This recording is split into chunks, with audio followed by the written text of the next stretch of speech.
Hello to everyone, welcome to current मुद्दे। Current मुद्दे के इस वीडियो के थ्रू हम, जैसा कि आप जानते हैं कि हम हिस्ट्री के लिए एसएससी सीजीएल मींस के रिगार्डिंग एक रिवीजन सीरीज चला रहे हैं, ठीक है, जिसका ये तीसरा वीडियो होगा। इससे पहले हम इंडस वैली सिविलाइजेशन को 2 वीडियोस में डिस्कस कर चुके हैं, तो आप जाइए और जाके उन्हें देखिए। इस वीडियो में हम वैदिक पीरियड को अच्छे से समझेंगे। जैसा आप जानते हैं, स्क्रीन पर लिखी हुई लैंग्वेज बाइलिंगुअल है और मैं इसे आप तक हिंदी पे, जो अपनी बेसिक समझ की लैंग्वेज है, उससे आपके तक लेकर आती हूँ। मेरा नाम वारुणी शुक्ला है। अच्छा, एक इम्पॉर्टेंट पॉइंट और, ये वीडियोस जो भी आ रही हैं, इसमें हम केवल उन्हीं पॉइंट्स को टच कर रहे हैं जो आपके एग्जाम पॉइंट ऑफ व्यू से हमें इंपॉर्टेंट लगते हैं। जैसा आज तक एग्जाम का ट्रेंड रहा है, किस तरह के क्वेश्चंस पूछे जा रहे हैं, ठीक। और थॉरो में हम केवल उन्हीं पॉइंट्स पे आएंगे जो आपकी एक समझ विकसित करने के लिए जरूरी रहेंगे। इस वीडियो को मैं आपके तक लेकर आ रही हूँ। मेरा नाम वारुणी शुक्ला है, आप जानते हैं। तो आगे बढ़ते हैं। देखिए, सबसे पहले तो आप, जैसे आपकी स्क्रीन पर लिखा है वैदिक एज, हमने हिस्ट्री को स्टार्ट किया, इंडस वैली सिविलाइजेशन पढ़ा, लेकिन अब प्रॉपर जो एक हिस्ट्री के लिए एक एजेस जाती रहे, जो एक आप कालक्रम देखते हैं, वो हमको इसी से कालक्रम का पता चलता है। हालांकि हमको हड़प्पा सभ्यता से भी कालक्रम का पता चल रहा है कि भाई 2500 3300 बीसी से लेकर आगे आई, 1500 तक चली, ठीक है, लेकिन आखिर में आर्यंस, जिसकी आज हमको पीढ़ी कहा जाता है, ठीक है, तो वो हमें वैदिक एजेस से ही मिलता है। अब आपको ये चीजें समझ में आएंगी। तो आगे बढ़ने से पहले हम ये डिस्कस कर लेते हैं कि वाकई में हिस्ट्री जो हम नाम पढ़ते हैं, ठीक है, तो वो है क्या। तो मैं आपको यहाँ साइड पे स्क्रीन के बताती हूँ। देखिए, सबसे पहले तो आप जान लो कि हिस्ट्री क्या है। सब आप जानते हो। आप सोचते होगे कि हिस्ट्री इज लाइक भूतकाल, या कि हमारे भविष्य के लिए हम आगे बढ़ रहे हैं, तो प्रीवियस में जो भी चीजें हुई वो हमारी हिस्ट्री नहीं। अगर आप फैक्ट्स पे बात करेंगे, तो आपका फैक्ट्स तथ्यों पे आधारित होता है। तो प्रामाणिक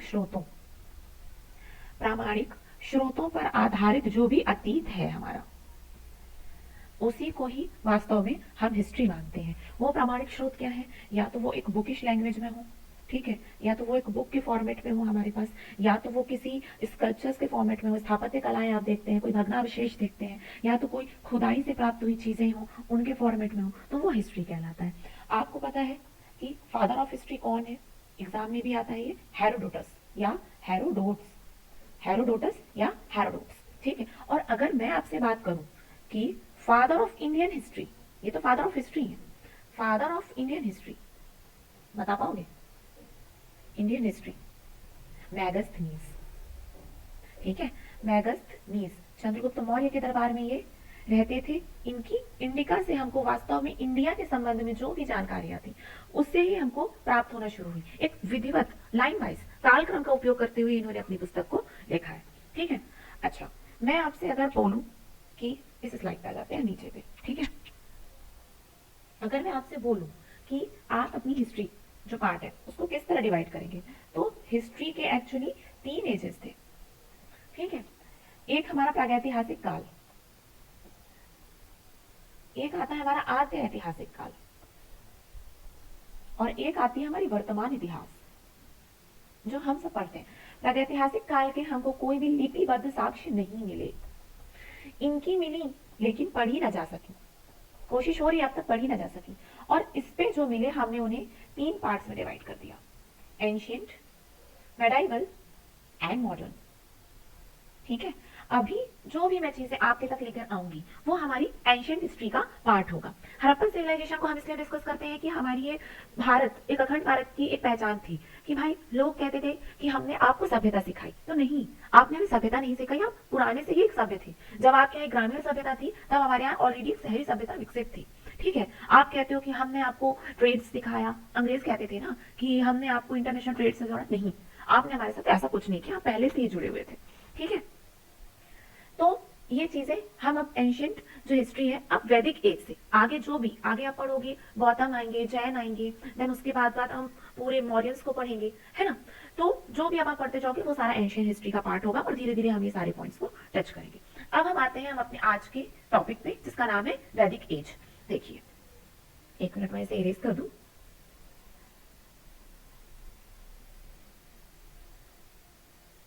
wait a minute.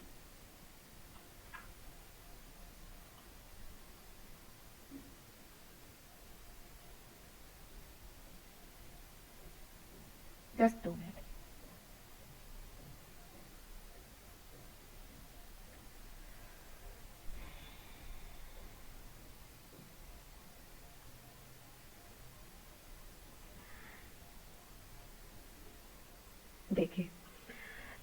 Vedic ages की बात करें तो आप ऐसे जान रहे हैं, जैसा आपकी स्क्रीन में ऑलरेडी लिखा हुआ है कि वैदिक सभ्यता जो थी वो 1500 ईसा पूर्व से लेकर 600 ईसा पूर्व यानी कि 1500 से 600 बीसी तक ये चली। हड़प्पा सभ्यता का पतन हुआ, हड़प्पा सभ्यता गई। इसके हमको जो साक्ष्य मिलते हैं वो सबसे अधिक ये बोलते हैं कि आर्यंस ने ही इस सभ्यता को खत्म करने में कुछ योगदान दिया और उसके बाद उस जगह पे जो निवास किए वो आर्यंस थे। ठीक है, अच्छा हमको ये जो साक्ष्य है आर्यंस कि भाई ये बाहर से आए हैं, इनका उद्भूत यानी कि ये जो पैदा हुई है भारत की अपनी इनकी पैदाइश नहीं थी, इसके सबूत कहां से मिलते हैं? देखिए, आर्यंस ने जो वेद दिए हमको, ठीक है, वेदों का जो ज्ञान मिला वैदिक सभ्यता में, सिंधु नदी का सबसे अधिक बार उल्लेख था।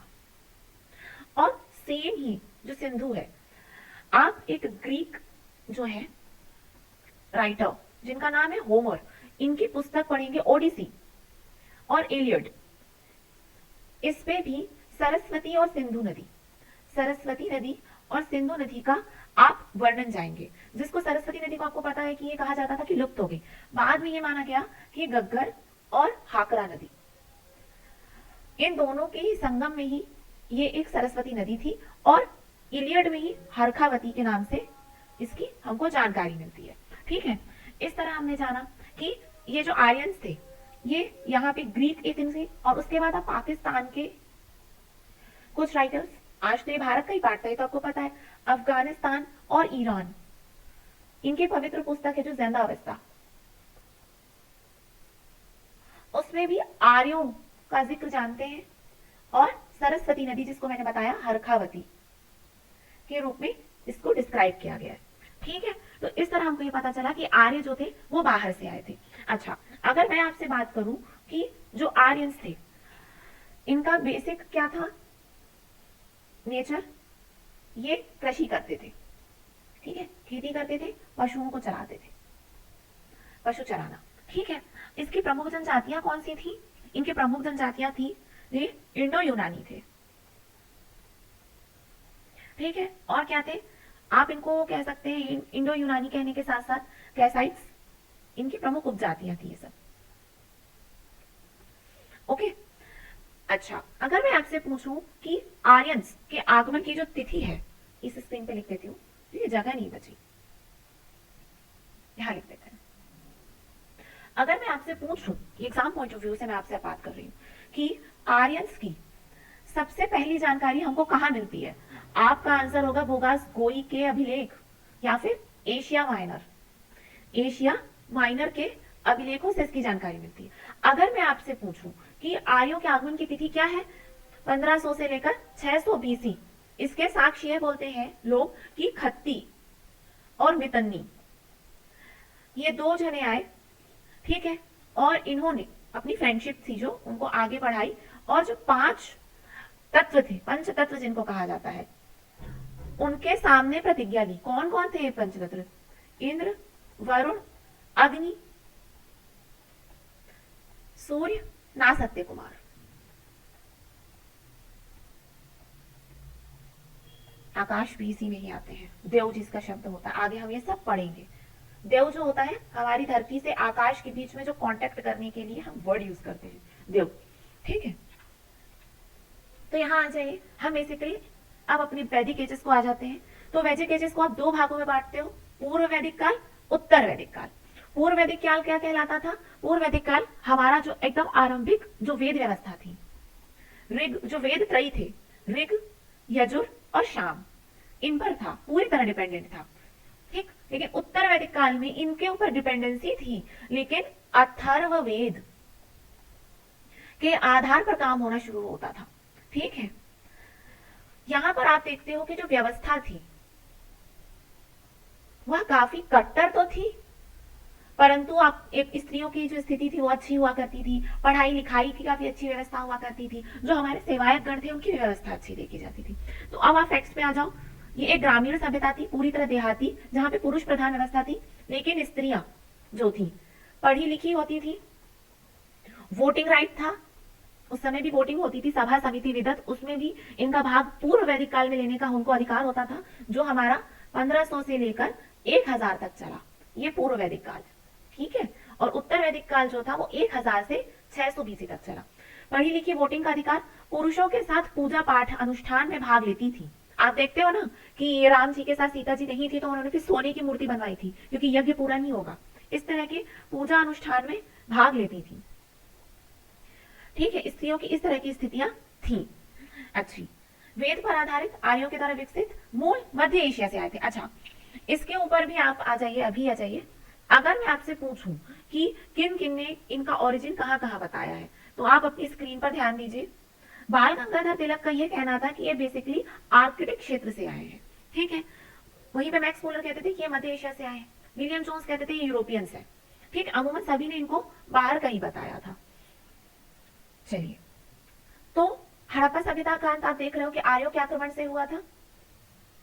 अमूमन तो कारण बहुत थे, लेकिन बेसिक आर्यंस के आक्रमण को इसमें जाना गया। अच्छा, क्यों बताया गया कि आर्यों के आक्रमण से हुआ है? पुरंदर, इसका अर्थ होता है किलों को नष्ट करने वाला, बांधों को नष्ट करने वाला। ठीक, ऐसा मैं नहीं कह रही, ऐसा इनकी बुक्स जो पुरानी है उसमें लिखा है। और इंद्र को पुरंदर कहा गया है। वेद जो अपना वैदिक एज था, इस पे सबसे फेवरेट देवता इंद्र ही थे। तो इस आधार पे यह माना गया कि आर्यों ने ही हमको खत्म कर दिया, हड़प्पा को। ठीक, नेक्स्ट स्लाइड। अच्छा, जो हमारी सभ्यता थी, ठीक, ये 7 नदियों की भूमि पे विराजमान थी, जिसमें से 5 सहायक नदियां सिंध की होती थी और अब सरस्वती। इनकी प्रमुख जातियां भी मैंने आपको बताई, जो कि कहा गया कि खैबर दर्रे से भारत के आए थे। ठीक, नेक्स्ट स्लाइड। अच्छा, अब हम सीधे वेद पे आ जाते हैं। जितना आपको जानना जरूरी था वो आपने जान लिया। अब मैं आपसे अगर बात करूं कि वेद क्या मतलब है इसका, ये एक विद धातु से बना है। अपन संस्कृत में धातु पढ़ते थे ना, ये वही है।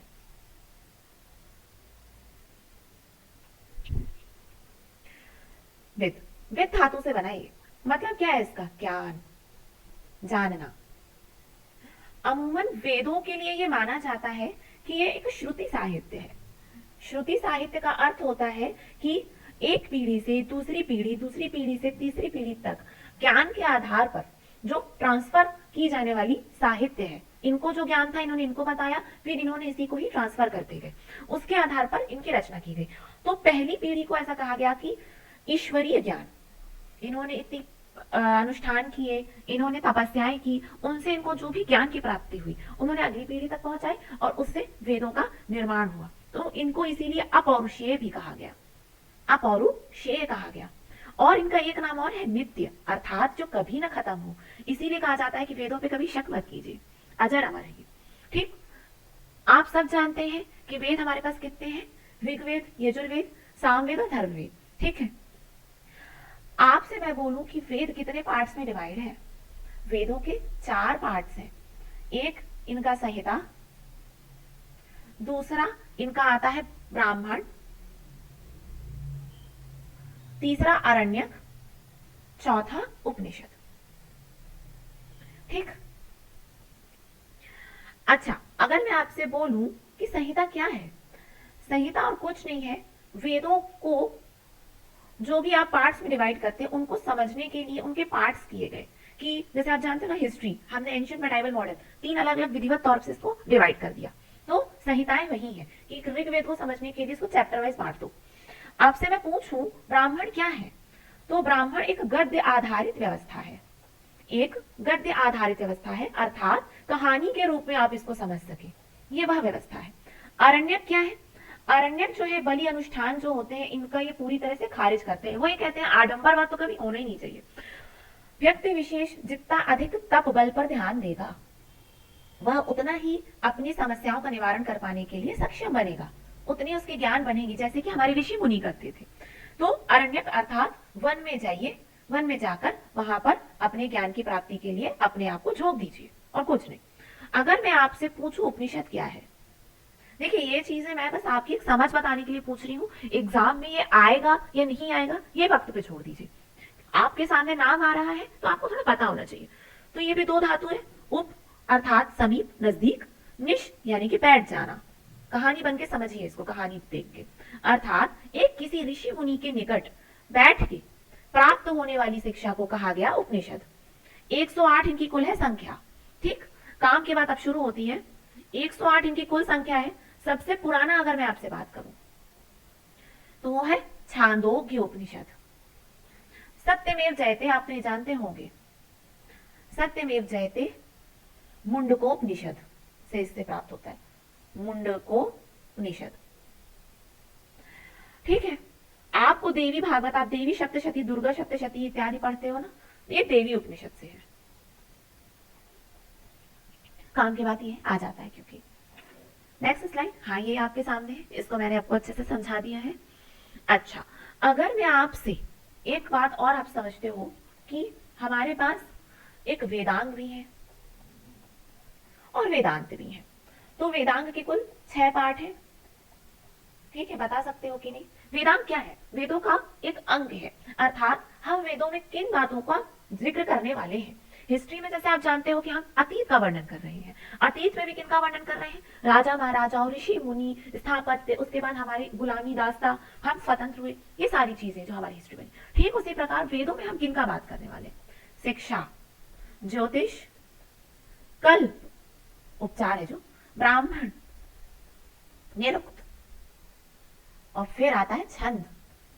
शिक्षा, ज्योतिष, कल्प, ब्राह्मण, निरुक्त, छंद, लय है। इस तरह याद कर लीजिए, इनके कुल 6 है हिस्से। ठीक, अब नेक्स्ट ऋग्वेद पे आ जाइए। देखिए, आप सभी जानते हैं कि ऋग्वेद हमारा सबसे पुराना धार्मिक ग्रंथ है। ऋग्वेद जो है ये ऋग धन वेद, अगर आप इसका संधि विक्षेप करो, ये इस धातु से बना है, ऋग धन वेद, ऋग धातु से बना है, जिसका अर्थ क्या होता है? जिसका अर्थ होता है छंदबद्ध श्लोक, छंदबद्ध श्लोक। अच्छा, आपको पता है ना वेदों की रचना किसने की थी? महर्षि कृष्ण द्वैपायन अर्थात वेद व्यास जी। ठीक है, वेदों ऋग्वेद के बारे में कुछ चीजें नोट करिए। भाषा इसकी क्या है? संस्कृत है। ठीक है, संस्कृत है। लिपि क्या है इनकी? लिपि है इनकी ब्राह्मी लिपि। ठीक, इनकी रचना कहाँ की गई थी? सप्त सैंधव प्रदेश, सप्त सैंधव प्रदेश। कौन है ये सप्त सैंधव प्रदेश? सिंधु, उसके 5 ट्रिब्यूटरीज प्लस सरस्वती। ठीक है, अच्छा, 1028 इसमें भजन है और 10 इसमें मंडल है और 3 पाठ भी हैं। 3 पाठ 10 मंडलों और लगभग 1028 सूक्त में डिवाइड है। यूनेस्को ने ऋग्वेद को मानव विरासत की सूची में एक साहित्य के रूप में शामिल किया। एक बहुत इंपॉर्टेंट लाइन है, आपको इसको याद रखना है। इसमें 250 बार सिंधु का उल्लेख है, 200 बार इंद्र का उल्लेख है, गौ का उल्लेख है अधन्य के नाम से। अभी आप आगे पढ़ेंगे तो आपको पता चलेगा कि गाय का वहां पे कितना कितना ज्यादा महत्व था। आपको ये वर्ड है ना जो अपना गोधूली, गोचर, गोमल, दुहिता, ये सब गाय के ही दिए हुए हैं। गौ का इतना महत्व है कि शाम का वक्त जब गाय लौट के आती थी तो गोधूली, गौचर, एक मुहूर्त देख के गायों को चराने भेजा जाता था क्योंकि गाय पे ही ये पूरी की पूरी व्यवस्था आधारित थी। दुधारू पशुओं पर इनको उतनी ज्यादा चीजें पता नहीं थी, बेसिक खेती करते थे। आज के जैसे पिज्जा बर्गर थोड़ी था वहां पे, वो दूध नहीं खाते थे। तो भाई गाय अच्छा खाएंगी तभी तो, और जब गाय स्वस्थ रहेंगी तो एक मुहूर्त देख के उनको चराने भेजते थे। तो गोचर, ठीक है। दुहिता अर्थात पुत्री का ये एक सिनोनिम है, तो गाय से ही उसकी तुलना की गई थी। कहते हैं ना हमारी लड़की गाय है, दुहिता है। ठीक, अब अपने टॉपिक पे आ जाओ आप। ऋग्वेद तो ये हम डिस्कस कर रहे हैं। आपको अभी तक मैंने बताया कि 3 पाठ, 10 मंडल और 1028 सूक्त हैं। ऋग्वेद के हम पुरोहित को क्या कहते हैं जानते ही होंगे आप लोग शायद, होत्र। होत्र, इसका पुरोहित जो कहलाता है वो होत्र कहलाता है। ठीक, इसके 1 से लेकर 10 मंडल में 2 से 7 मंडल तक जो है वो गोत्र व्यवस्था की बात करते हैं। गोत्र व्यवस्था, आप ब्राह्मणों में ये चीज बहुत सुनोगे, हमारा गोत्र ये है, तुम तो मेरे जात भाई हो गए, अधिकतर ब्राह्मणों के मुंह से सुनोगे। बाकी सारी जो भी अपनी वर्ण व्यवस्था है उनको भी गोत्र आधारित बनाया गया है। बाकी पहला जो मंडल है हमारा 8, 9 और 10 ये बाद में रचना हुई। ठीक, पहले मंडल की रचना भी बाद में ही हुई थी। अच्छा, गोत्र शब्द का पहली बार उल्लेख ऋग्वेद में है, लेकिन अवधारणा जो आई, अवधारणा बिल्कुल इसको फॉलो अप कहना, ये हमें उत्तर वैदिक काल से मिलती है। मैंने कहा ना कि जितना भी कट्टरवाद जो आज आप देखते हो ब्राह्मणों का, ये उत्तर वैदिक काल की व्यवस्था है। ठीक, आपसे अगर मैं पूछूं कि इसका मंडल 3, ये सावित्री, सूर्य को समर्पित सावित्री गायत्री मंत्र जो हमारा दिया है, ये इस पे बतलाया गया है। अगर मैं आपसे पूछूं कि मंडल 8 किसका उल्लेख करता है, कनव और अंगिराज का उल्लेख करता है। ये कनव और अंगिराज वंश का उल्लेख करता है। इसी पे सबसे पहले खिल्य शब्द, अभी आप पढ़ोगे, मैंने बताया ना आपको कि वेद का एक पाठ है ब्राह्मण, उसमें ही खिल्य जो वर्णन है सबसे पहली बार आया। एक बाल खिल्य, इसका एक ब्राह्मण वर्ग भी है बाल खिल्य। ये बहुत डीप है, इतना आए ये शायद ही संभव है, नहीं है। ठीक है, फिर भी आप पढ़ते जाइए, क्योंकि जिस तरह से एसएससी एग्जाम्स में आप पूछ रही है, कुछ नहीं कहा जा सकता। मंडल 9 में सोम देवता को बतलाया गया है, सोम देवता। ठीक, और मंडल 10 बहुत इंपॉर्टेंट मंडल है हमारा, मंडल 10 चतुष्वर्ण समाज। ये थोड़ा चतुष्वर्ण समाज यानी कि 4 वर्णों में विभाजित समाज, ब्राह्मण क्षत्रिय वैश्य और शूद्र, ब्राह्मण क्षत्रिय वैश्य शूद्र व्यवस्था, जिसपे यह कहा गया है, मैं आपको अच्छे से डिस्कस करती हूँ, आपको काफी हैरानी होगी। ब्रह्मदेव जो हमारे प्रजापति ब्रह्मा है, उनका जो ये मान लीजिए हमारा शरीर है, ये हाथ है, ये पांव है, ये फुट है, ये फेस है, तो ब्राह्मण जो है ब्रह्मदेव का मस्तिष्क है। सुनते जाइएगा।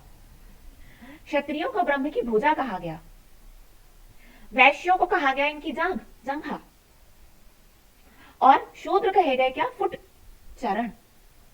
अब इसको समझिए, ब्राह्मण जो है मस्तिष्क, अर्थात जितने भी पढ़ाई लिखाई से संबंधित काम होंगे, पूजा पाठ अनुष्ठान, आपकी पवित्रीकरण की व्यवस्थाएं, ये सभी ब्रह्मदेव के मस्तिष्क के समान मानी गई। जिस तरह सर हमारे शरीर का सबसे महत्वपूर्ण पार्ट माना गया, सर नहीं रहेगा तो मस्तिष्क नहीं रहेगा तो व्यक्ति जीवित नहीं रहेगा, ठीक उसी प्रकार इनको माना गया।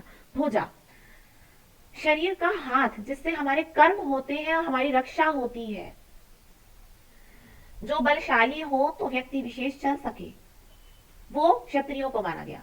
जंघा, जिस प्रकार शरीर पांव के बल पे खड़ा होता है, तो हमारा समाज वैश्यों की ही वर्ण व्यवस्था पे खड़ा हुआ है, वणिक वर्ग, मर्चेंट्स, विभिन्न तरह के काम करने वाले, ये जितने सबल होंगे हमारा समाज उतना ही सबल होगा, तो इनको जांघ कहा गया। और शूद्र, इनको सेवायत कहा गया। जिस प्रकार तलवों का अर्थ होता है कि वो पूरे सड़क की धूल अपने पर खाते हैं और पूरे शरीर को लेकर चलते हैं, ठीक उसी प्रकार चरण कहा गया।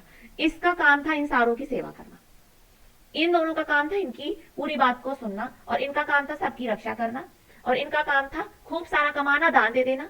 ये व्यवस्था थी। सोचिए कितनी अजीब व्यवस्था है। ठीक, चलिए मंडल 7 की डिस्कस कर लेते हैं। मंडल 7 में आपको दशराज युद्ध का वर्णन मिलता है, जो एक्चुअल आर्यों की पूरी इस व्यवस्था को बताता है कि आखिर आर्य किस तरह यहाँ पे पूरी तरह बस गए।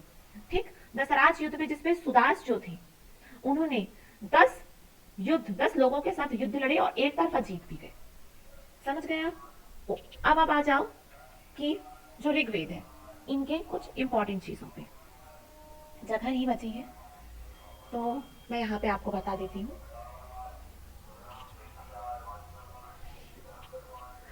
आपको मैं अगर ऋग्वेद के ब्राह्मण की बात करूं, ठीक है, तो ऐतरेय एवं कौशिक की थोड़ा याद करने वाली चीजें हैं, लेकिन बता मैं इसलिए रही हूं क्योंकि एग्जाम्स में आ गई अगर, तो आपने अगर ये वीडियो देखा है तो कहीं ये ना रहे कि यार वीडियो देखा था बना नहीं, 2-3 बार देखेंगे बनेगा।